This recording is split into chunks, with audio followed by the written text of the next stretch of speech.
Perfectionism seems like a trait to strive for, but actually, it's not that great. It tends to hold us back in life more than it actually helps us. So today I'm going to share my favorite go-to strategy to help us deal with our perfectionism.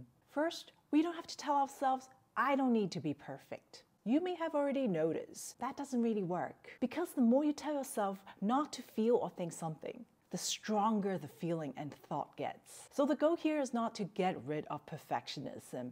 Our goal is very simple. Just notice when our perfectionism shows up and talk to it like a good old friend. Because when you befriend it, it doesn't take over you as much. So let's say you're working on an essay and you know that that's when your perfectionism shows up.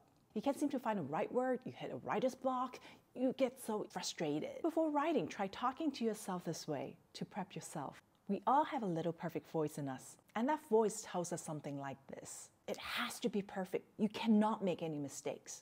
My voice might come up when I write, so I'm going to watch out for it. And when it does show up, first pause and take a deep breath. And you talk to the voice. Oh, there's my perfect voice. Oh, it's you again. You always tell me everything has to be perfect. But I know you're just a part of me. You're not all of me. You're not bad. I know you care about me. You have good intentions. You want me to do well. That's why you're a little intense. I'm just going to ask you to sit back and watch me work.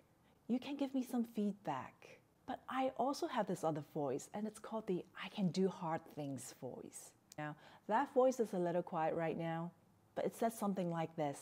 I can do hard things. I can keep going even when it's not perfect. I just need to listen to that voice for a little bit. The idea here is to treat our perfectionism like a good friend.